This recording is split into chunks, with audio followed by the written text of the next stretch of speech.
Hello, hi guys! Magandang hapon sa inyo lahat. This is Chin from Masagadi Channel, a faith healer, also mata reader. So ngayong hapon, natatigan natin ang nagsasabihin sa iyo ng ating mga gabay. This is Archangel Michael messages for the sign of Gemini. So, Gemini, welcome to my channel. Ano kayang messages, advices, as spirit guides ang ating masasaga for today's video? Kano naman kayang energy or kaganapan sa buhay ng mga Gemini ang ating mahagilap? So, guys, this reading is a journey lamang, hindi lahat makaka-resonate. Kunin lamang pa makaka-relate sa inyo and comment down below kung kaninong energy ang ating nasagap. And of course, maraming salamat po sa mga walang sawang pagsuporta sa aking channel. Lalong-lalo na hindi nag-skip ng ads. Naway pagpalain po kayo ng Diyos at may kapal siksik digdig nag-uumapa ang biyaya naman ng balik sa inyo. So guys, umpisahan na natin, no? Okay.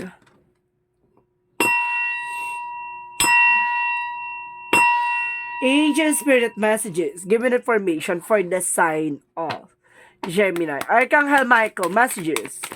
Bigyan mo ako ng pasabog at bulabog na mensahe para sa mga kapatid natin siyang Gemini. Okay. Ang ganda. Pasabog. So, sinasabi dito guys, there's a favorable outcome. So, papabor na raw sa'yo ang lahat or yung kalalabasan ng eksena mo. So, ibig sabihin may mga bagay na pinagdaanan mo or may mga circumstances na kumbaga nagipit ka, naipit ka sa situation. So, napapabor na raw sa'yo tong eksena na to. At the same time, this is a situation is already resolved, no? Maaring nasolusyonan, maaring natapos na at matatapos na nga, no? Ang mga problema pinagdaanan mo. And of course, God is in charge. Wow! So, si God daw ay na talagang nasa tabi mo, no? Na ginagabayan ka every situation, every encounter, no? Let's see what is additional messages for you. Paano natin siya hihimay-himayin? Angel Spirit Guides, please give an information. Get more information, Angel Spirit Guides. There's a 10 of Wands. So, there's an burden, no? Kung sinasabi dito, there's a relocation. So, ibig sabihin dito, na makakaalis ka na sa situation. Makakalipat ka na, or may kumbaga some of you, lilipat ng bahay, kumbaga, or aalis sa situation. And of course, there's the star card, there's a wish fulfillment. So, this is the moment na kapag ito yung pinangarap mo, no? Ito yung hiniling mo na, why makaalis ka na dyan? And of course, there's a 7 of Swords, there's a sneakiness, no? Kumbaga, panatiliin, kumbaga, kailangan maging privado ang iyong buhay, no? Kasi there's a lot of sneakiness, no? Kumbaga marami tao sumusubaybay behind your back. And because there's a 9 of Pentacles, so secure about your finances, your love life, career, kumbaga maging secure ka, no? And of course, there's judgment, kumbaga there's a wake of call. So, ibig sabihin dito, this is a parang red flag or sinasabi na, kumbaga ginigising ka sa katotohanan, no? Awakening, ganon. Additional messages. And of course, there's the moon card. So, there's a revelation reveal. Parang ginigising ka sa katotohanan, this is the moment. Or ito na yung parang ginigising ka sa katotohanan na parang, ito ng katotohanan talaga na na nangyayari, no? Sa buhay na ginagalawan mo. Parang ganon. So, let's see what is the 10 of Wands. 10 of Wands represent the world card. So, some of you baka may relocations, aalis, pupunta na ibang bansa, o titira sa ibang bansa, na kumbaga meron talagang trouble, no? And of course, there's an information by the Page of Pentacles. So, there's a manifestation, no? May mga bagay na mamamanifest ka na dito. May mga bagay na may isa sa katuparan ka na dito. Let's see what is the 7 of Swords. There's an Ace of Swords. Ace of Pentacles, sorry. Kumbaga, there's a sneakiness. Kumbaga, baka may nagtumitingin sa iyo by social media. Kumbaga, about sa business mo, sa trabaho mo, kasi baka magdala to ng new opportunities and new beginning, no? This is the moment baka makabili ka ng bahay, sasakyan, or kahit ano pang material na bagay. So, let's see what is the 9 of Pentacles. So, this is the moment na parang papabor na sa'yo, no? At tinatapos na ngayong burden dito. And of course, there's an 8 of Pentacles. So, there's an information na sinasabi na about sa trabaho or negosyo mo, no? Kumbaga, maging secure ka. So, let's see what is the judgment.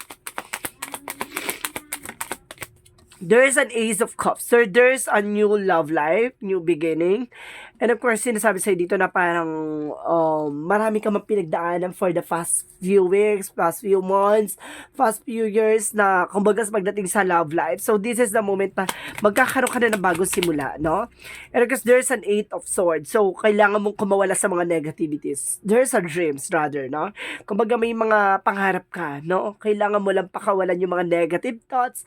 Kumbaga, baka nawawalan ka na ng pag-asa about dyan. And of course, malalaman mo ng katotohanan dyan sa paligid mo na nagbigay sa'yo ng toxic, no? Nagbigay talaga ng blockages or something na negative energy. No? And of course, the Eight of Swords, parang ano siya, kumbaga, nasa paligid mo, na surroundings of or environment ata ng toxicities. Ganon. So, there's a truth reveal. Parang nalaman mo ng katotohanan, no? So, let's see what is the Ten of Wands and of the World card. And of course, there's a Knight of Cups. There's an offer. So, itong offer na to maaaring sa ibang bansa nga, no? Parang business trip. Or some of you, baka makakalipat ka na sa ibang bansa or bibili ka ng bahay sa ibang bansa or sa ibang lugar or uwi ka ng Pilipinas, ganon. And of course, there's a Three of Wands. So, there's a waiting for a result or waiting for a ship, no? May mga bagay na kailangan mo inaantay. So, what is the Seven of Swords and the Eight of Pentacles? So, there's a Page of Cups. So, there's an intuition, no? Listen to your intuition and listen to your gut feeling. Makikinig ka lagi sa intuitions mo, no? Sa lahat ng eksena. Kasi para kilala mo yung mga taong nagbabackstabbing sa'yo, nagsisinungaling. Kumbaga, mag-ingat dito sa kumbaga, lalapit sa yung mga ngutang or investment scam or something. Mag-ingat ka dyan. And of course, there's a Knight, the King of Swords. There's a being wise. No, kailangan maging wise ka na pagdating sa finances. Let's see what is a Judgment in the Eight of Cups. What is the Judgment in the Eight of Cups? There's a Chariot. So, ibig sabihin dito, there's an actions. No? Maaring gagalaw na ang baso. This is the moment na, kumbaga, makakaalis ka na sa situation. No? Yung sinasabi na papabor sa'yo yung outcome. Eto, let's see what is the Moon card in the Eight of Swords. So, there's a Tower moment. There's a sudden changes na magdadala sa'yo ng rebuilding, no? Yung pag mabubuo ulit yung mga bagay na nasira. So, this is the moment na parang nakilala mo na yung toxic, no? Sa paligid mo. So, parang inaalis mo na siya unti-unti, no? And because, parang ito yung magbibigay sa'yo ng katotohanan sa lahat-lahat at babaguhin na yung mga bagay-bagay at aalisin mo na yung mga tao nagbibigay sa'yo ng blockages. So, let's see what is the outcome. Let's see what is the outcome. Ang outcome is that King of Pentacles. So, there's a practicality. So, kailangan maging practical ka. And because there's a Two of Cups, there's a partnership.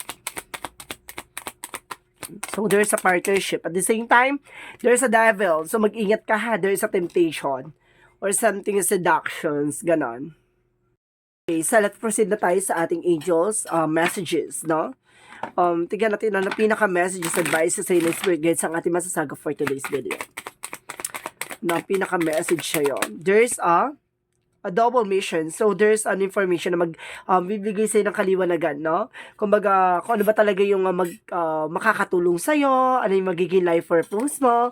And kasi sabi ng baby steps, kumbaga, there's an action, no? Follow your intuition before it makes sense. So, kailangan mong, kumilos ka at kailangan mo talagang mag-take ng action sa lahat ng decisions mo, no? Kumbaga, ano man yung mga malaman mo at, kumbaga, matuklasan mo, no? Kailangan mong porsigihin, no? May sa katuparan ng mga pangarap mo.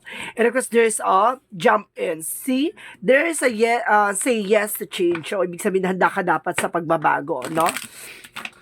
So, this is the situation na sinasabi na favorable outcomes or papabor na sa iyong eksena. At the same time, there's a God is in charge. So, sinasabi dito, kailangan handa ka sa pagbabago na darating sa iyo, no? And of course, there's freedom. See, makakalaya ka na sa toxicities, makakalaya ka sa negativities, makakalaya ka na sa mga pinagdaanan mo, no? So, let's see what is additional messages. And of course, there's exercise is the key. So, some of you kailangan nyo mag-exercise, tamang diet, or some of you kumain ng maayos, no? So, let's see what is the Moonology. Let's see what is this Moonology. And of course, there's don't let your past hold you back, no? Wag mo na raw babalikan yung mga nangyari sa nakaraan, no? Kailangan tingnan natin yung magiging kay hinatna ng eksena, yung bigger picture, no? Wag tayo tumingin sa mga bagay na pinagdaanan natin, sa mga bagay na nangyari, kasi para at least nang sa gano'n na makalaya na tayo, no, sa negativities. And of course, makalaya na tayo sa toxicities na nangyari sa nakaraan. And of course, there's an infinite abundance. Kasi, sinasabi dito, magkakaroon ka ng kasaganahan dito at siksik umapaw talaga. At the same time, there's a strength card, confidence. So, yun yung kailangan mo, strength card, no? Kumbaga, alisin mo yung takot at pangamba mo. Let's see what is additional messages. Angel Spirit Guides, what is additional messages? And because there is a gift, no? Some of you are also gifted. And because there is an insight. So, ibig sabihin nito, may mga bagay pasilip sa'yo ang ating mga gabay, no? Let's see what is this energy. Let's see what is this energy, no? Angel Spirit Guides, let's see what is this energy. Energy given information. There's the word. So, some of you kung baka talagang double clarification na mayroon talagang may kaugnayan ng ibang bansa or sa ibang bansa or some of you may travel ka. And of course, there's a community. Some of you, yun nga, di ba? Para mag-iiba yung environment mo. Let's see what is the chakra. Let's see what is the chakra. And because there's a growth, so magkakaroon ka ng growth and expansion. And of course, there's a recovery. Makaka-recover ka na nga, no, sa lahat ng naranasan mo. And of course, there's an acceptance. May mga bagay na kailangan mong tanggapin. Additional angel spirit guides. Love oracle card. Okay, there's a wedding ring. Some of you, there's a union, marriage, no? And of course, there's a talking. So, there's some messages. And of course, there's a collaborations. And text and email, no? Darating sa'yo. And of course, there's a the phoenix. So, there's a rising from the ashes. Na pagkatapos mong maranasan yung mga bagay na kumbaga durug na durug ka na. So, this is the moment na parang bubuhayin ka ulit in another way, no? Transformations. Additional yin and yang oracle card. And because there's an action. See, I told you, kailangan mo talagang kumilos, gumalaw kung gusto mo magkaroon ng bagong simula. And of course, there's a reunion. So, magkakaroon kayo ng, kumbaga, pagtatagpo with your family, siblings. There's an homecoming rather. So, let's see what is the Jesus loving quotes. Let's see what is the Jesus loving quotes. There's a whatsoever you shall ask in my prayer, which is the Holy Spirit, the same in my brother and my sister and my mother. So, ibig sabihin dito, kung ano man daw yung ginagawa mo sa iyong sarili at sa iyong ama lang nasa langit, ganun din ang ginagawa mo sa iyong pamilya, no? So, let's see what is the angel's number. Angel's number represent there is a 5. I am adaptable. So, sinasabi dito, flexibility is your forte. When life throws you a curveball, you can easily adapt to new circumstances and find excitement in the unexpected change. Be brave and bold in your endeavors. So, kailangan marunong kang mag-adapt o marunong kang tumanggap na kung ano man kumbaga maging flexible ka, no? Sa mga bagay-bagay. Marunong ka makibagay, marunong ka tumanggap kung ano man ang mga bagay na alam mong makakatulong pa sa'yo. And of course, the path of the light. So, sinasabi na messages of light. Sinasabi dito, life placed the perfect people and situation on my path to help me advance for my journey of inner growth. I possess the courage I need to progress despite my obstacles I might meet. I study my experiences seeking the wisdom they have to offer. In this way, I from day to day, I choose to grow inside and grow in faith, and I am confident that at the end of the world, I will join the light. So, see? So, alam mo kumaga may mga pinagdadaanan kang kadiliman or something kalugmukan, kumaga sakripisyo at paghihirap, kumaga alam mo sa huli, kumaga magtatagumpay ka. Alam mo, makikita mo ang kaliwanagan at alam mo, magsasucess ka sa ginagawa mo. Maaring maliit ang kita mo ngayon, maliit ang kumbaga nararanasan mo na na kumbaga kita, benepisyo or kung ano man yan, sinasabi sa'yo dito, at the end of the time, no, magtatagumpay ka at papabor din sa'yo ang panahon at sitwasyon. So, sinasabi dito, panatiliing kalmado na mag-antay at wag mawala ng pag-asa, makakabangon at makakaahon. So, this is Archangel Michael messages for the sign of Gemini. This reading is a general reading lamang, hindi lahat makaka-resonate. Kunin lamang pa makaka-relate sa inyo and comment down below kung kaninong energy ang ating nasagap. Maraming salamat po guys and see you in the next video. Bye-bye and babush!